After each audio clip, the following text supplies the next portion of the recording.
Hello everyone, my name is Sri.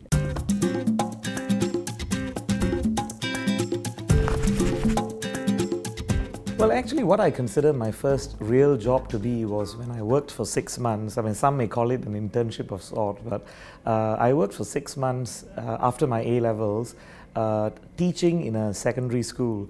I taught Form 2 and Form 4 students English and Maths, and this is actually a fact that not many of my colleagues know as well. But I found that experience to be really enriching. It was an experience because it taught you about the responsibility that you had.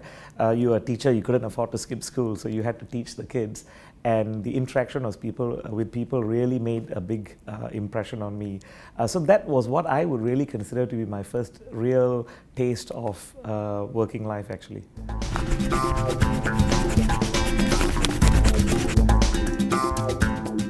Well, the first interview was quite nerve-wracking, I would say, because I didn't know what to expect. Since I was only going to be there for 6 months, waiting for my results, I had hoped to get into university. But they actually conducted the interview like a full-blown interview for any other employee. I had to talk about what I intended to do at work. Of course, I didn't have prior experience, how I would overcome all of that. So what I found that although I did some preparation for the interview, there was a lot of thinking on the feet that you had to do, and you know, it was again very good training for, I guess, life later at work. So there was a feeling of nervousness. So for any one of you who's actually going through an interview, don't worry if you feel nervous. That is a usual feeling. But try to relax and comfort yourself, and that's what I tried to do, actually.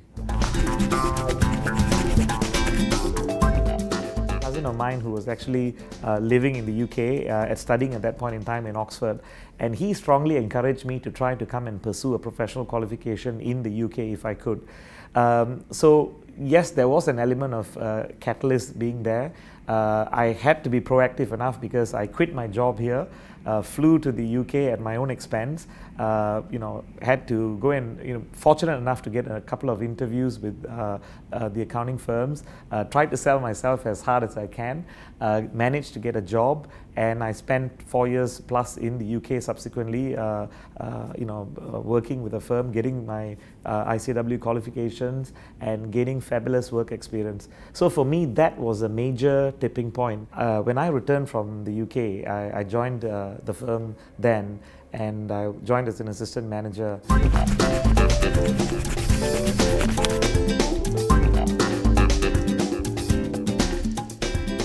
I set myself intermediate goals, you know, thought to myself that this is the time where you're young enough, Sri, to you know, to work hard but also to play hard, and so that helped. And the second thing I did was, whilst I did work hard, I did make sure that I had a life outside work. That was absolutely critical, and when I wanted to go and do the things that I have always meant to do, whether it's meeting friends or any other hobbies and pursuing that, I made sure that I did that.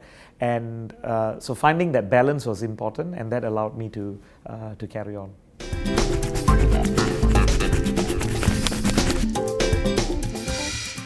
I think when you start off in a career, when you join any particular organization, any firm, a firm like PwC as well, for example, you would have joined for a reason. You want to get certain type of experiences, you want to get certain exposure, you think that it'll do well, you'll do well in terms of gaining all of that.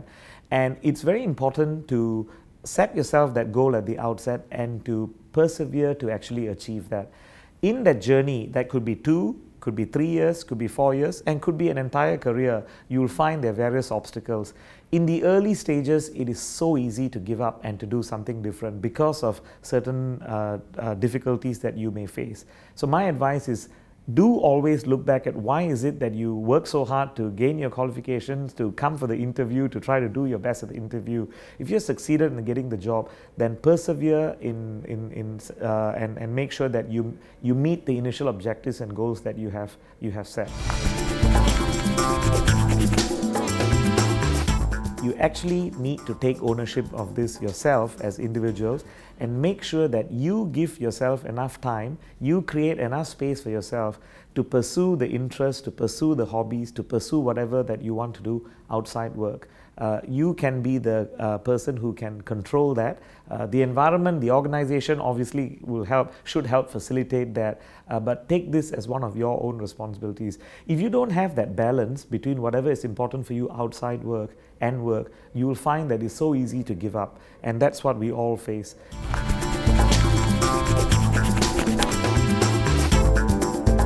You know, we always talk in the thing about when you're in a client service industry, you got to manage your clients. But the tip I have is I think it's most important to manage your immediate bosses. That would make your life a lot more tolerable. Managing clients is important as well, but do manage your immediate bosses. They will dictate how work is for you, how your day goes, and so on. So make that effort, extra effort, to get to know your boss, to get to know what he or she dislikes and likes, and so on.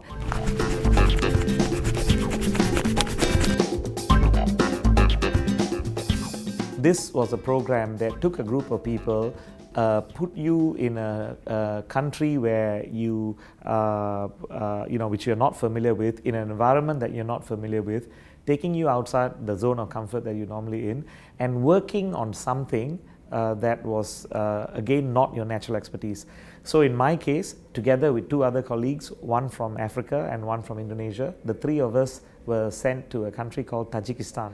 And I spent 2.5 months in Tajikistan working with one of the United Nations bodies, United Nations Office for Project Services. So our job was to work with the UN Office for Project Services and work on things like how do you actually look at community building initiatives, how you look at building small and medium enterprises. And in the 2.5 months, we had to meet a lot of people in the community, in the government, deal with all the language barriers. Everyone spoke in Russian, so we had to have a translator, come up with some findings and a report to suggest how these can be done. And the partner organizations knew that we were there also for learning. So it was a tremendous experience. It completely took us out of our comfort zone, dealing with an area that we were not naturally comfortable in. The people experiences were fantastic. You had to deal with this language issue that I talked about, a lot of interaction.